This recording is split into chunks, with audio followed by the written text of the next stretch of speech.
তো মেয়েদের জীবনের এই যে একটা নিত্য কাজ বলতে পারো, প্রত্যেকটা মানে মা বলো, গৃহবধূ যারা আছে, যারা ওয়ার্কিং ওমেন আছে, তাদেরও সংসারের কাজগুলো, এই কাজগুলো সংসারের প্রত্যেকটা মেয়ে ছেলেকেই করতে হয়, জানো তো। আর এই যে রোজ দিন একই রকম কাজ করতে করতে না একঘেয়েমে চলে আসে, কিন্তু কিচ্ছু করার নেই, ওই যে মেয়েদের করতেই হবে সংসারের মঙ্গলের জন্য, স্বামী সন্তানের মঙ্গলের জন্য সংসার গুছিয়ে রাখতেই হবে। পরিষ্কার পরিচ্ছন্ন, এই যে বিছানা গুছানো, ঘর মোছা, পুজো দেওয়া, এগুলো তো হচ্ছে দৈনন্দিন কাজ। আর এগুলো করতে করতে না আমাদেরও কিন্তু খুব একঘেয়েমি লেগে যায় বন্ধুরা, কিন্তু কিছু করার নেই, ওই যে করতে হবে সংসারের ভালোর জন্য। তো যাই হোক, এই যে আবারও আজকে চলে এসেছি তোমাদের সামনে আরও একটা নতুন ব্লগ নিয়ে। গুড মর্নিং বন্ধুরা, কেমন আছো সবাই? আশা করছি ভালো আছো। তিথি টিম লাভ চ্যানেলে তোমাদের সবাইকে আবার অনেক অনেক স্বাগত। তো এই যে আজকে চলে এসেছি আরও একটা নতুন ব্লগ নিয়ে। আশা করছি আজকের ব্লগটা তোমাদের খুব ভালো লাগবে। তো পুরো ব্লগটা দেখো আর আমার সঙ্গে থেকো। আর যারা আমার ব্লগটা দেখছো তাদেরকে খুব খুব মানে আমার মন থেকে তাদেরকে ধন্যবাদ জানাচ্ছি। মানে কিছু বন্ধু আছে দেখছি রোজই আমাকে কমেন্ট করছে, আমার ব্লগ দেখছে, খুব ভালো লাগে জানো তো যখন কেউ আমাকে কমেন্ট করে। আমার সেই কমেন্টটা আমি পড়ি আর রিপ্লাইও দিই তাকে, আর খুব মনে একটা আনন্দ হয় যে না, আমার এই ব্লগগুলো কারো তো ভালো লাগছে। তো আশা করছি আস্তে আস্তে সকল বন্ধুদের ভালো লাগবে। আর আমার জীবনের অনেক গল্প কথা তোমাদের সঙ্গে শেয়ার করব। তো অবশ্যই, তো তার জন্য বন্ধুত্ব তো করতে হবে, তাই না? তো বন্ধুত্ব করো সবাই, সবার সঙ্গে আমি বন্ধুত্ব করতে চাই। তো এই যে দেখছো খাটের নিচটা আমি ঝাড়ু দিচ্ছি, ঝাড়ু দিয়ে এই যে ঘুণ বেরোচ্ছে, খাটের প্লাইটা আছে না, প্লাইয়ে ঘুণ ধরেছে। তো সেই ঘুণগুলো মাঝে মধ্যে ঘুণ পড়ে, আবার মাঝে মধ্যে বন্ধ হয়ে যায় আপনি। তো আবার দুদিন থেকে দেখছি ঘুণ পড়ছে।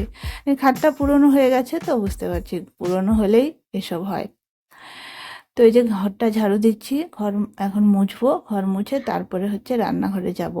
আজকে সকালবেলা সবাই একসঙ্গে ঘুম থেকে উঠেছি, তাই একবারে এই বাসি কাজগুলো একবারে সেরে নিচ্ছি। তো চলো বন্ধুরা, সঙ্গে থাকো।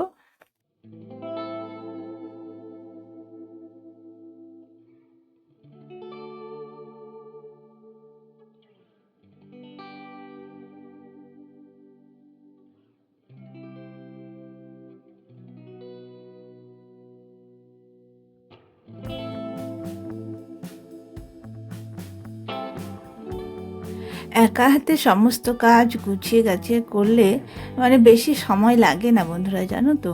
তো আমি একা হাতে সমস্ত কাজ নিজের মতো করে সব সাজিয়ে গুছিয়ে করি, বেশিক্ষণ সময় লাগে না। কিন্তু কি হয় বলো তো, মনটা যদি ভালো না থাকে না, তাহলে সব কিছুই এলোমেলো হয়ে যায়। আর কদিন থেকে আমার তোমাদের সঙ্গে রোজই বলছি যে আমার মনটা খুব খারাপ, মন মেজাজ খুব একটা ভালো নেই। তো যার জন্য আর কি এই যে ব্লগ করছি তোমাদের সঙ্গে, তবুও তোমাদের সঙ্গে গল্প করতে, কথা বলতে আমার খুব ভালো লাগে, তাই আমি রোজ ব্লগ দিই তোমাদের, চেষ্টা করি। আর দুদিন থেকে কি হচ্ছে বলো তো, ওই যে আমার মোবাইলে 1.5 GB নেট শেষ হয়ে যায়, আর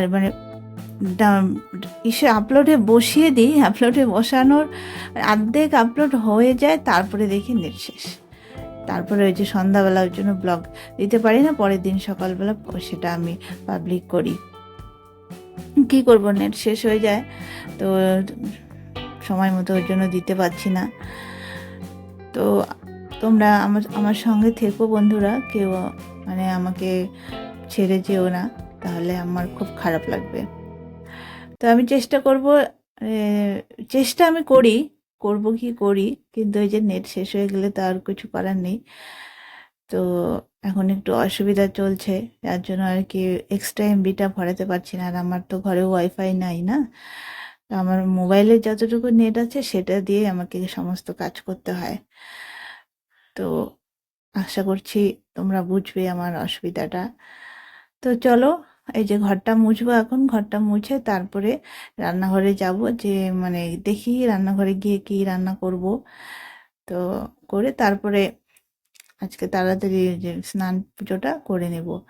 তো চলো বন্ধুরা, সঙ্গে থেকো। তো ওইদিকে ঘর মোছা কমপ্লিট করে আমি রান্নাঘরে গিয়ে সেদ্ধ ভাত করেছি শুধু। তো সেদ্ধ ভাত করে ছেলেকে খাইয়ে স্কুলে পাঠিয়ে দিলাম, বর নিয়ে গেল। তো তারপরে আমি ভাবলাম স্নান করে পুজোটা দিয়ে নিই। তো তারপরে বর বললো যে ছেলেকে স্কুলে দিয়ে আসে, পরে দেখা যাক, একটা কাজের খোঁজ আছে, সেখানে কথা বলতে যাবে। তো বর ছেলেকে স্কুলে দিয়ে এসে চলে গেছে ওই কাজের ওখানে খোঁজ করতে। তো দেখা যাক আজকের কাজটা যদি ঠিক হয় তাহলে তো কালকে হবে। তো এদিকে আমার পুজো দেওয়া কমপ্লিট হয়ে গেছে। তো বর ওইদিকে কাজের ওখানে কথা বলে আসে, তো বলেছে ফোন করবে, ঠিক নেই। তো যাই হোক, এদিকে ছেলের আজকে তাড়াতাড়ি ছুটি হবে, তো 2:30টার সময় ছেলেকে আনতে গিয়েছিল। তো ছেলেকে নিয়ে এসে ওই যে আসার পথে আর কি, ওই যে বাজার থেকে ছোটো মাছ এনেছে। এখন বাজে প্রায় বেলা 2:45। এখন আমি ছোটো মাছ বাছবো, বেছে তারপরে রান্না করব। তো একটু তো বুঝতে পারছো কতটা দেরি হবে, তার মধ্যে ছোটো মাছ বাছতে না আমার অনেকটা সময় লাগে। তো চলো তাড়াতাড়ি মাছটা বেছে নিই।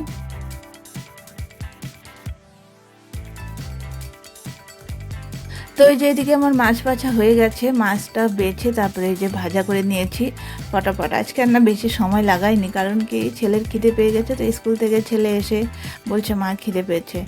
তো আমার এই যে তরকারি নাই দিকে ছেলেকে কিছু খেতে দিতে পারলাম না। আর অন্য কিছু যদি এখন বিস্কুট টিস্কুট অন্য কিছু খায় না, তাহলে পরে আর ভাত খাবে না। তো ওই জন্য বললাম তাড়াতাড়ি আমি রান্না করছি, ভাতই খাইয়ে দেবো একবারে। তো এই যে এদিকে হয়ে গেছে মাছের ঝোল। আর এদিকে বাইরে দেখো কতটা মেঘ করেছে, মানে বৃষ্টি আসবে আসবে। আর এদিকে সারাদিন কিন্তু প্রচণ্ড রোদের মানে কি বলবো, তাপ এত ছিল। তো এই যে মাছের ঝোল নামিয়ে ফেলেছি, এখন খেতে দিয়ে দিব বাবা ছেলেকে। আর ছেলেকে তো খাইয়ে দিতে হবে, না হলে আরও দেরি করবে, এমনিই অনেকটা লেট হয়ে গেছে। আর ওকে যদি খেতে দিই তাহলে, আর তার মধ্যে ছোটো মাছ না, আরও মানে খেতে চাইবে না, ওর জন্য খাইয়ে দিতে হবে। তো এই যে ওদের জন্য ভাত বেড়ে দিয়েছি। তো চলো বন্ধুরা, আজকের মতো ব্লগটা এই পর্যন্ত। সবাই ভালো থেকো, সুস্থ থেকো।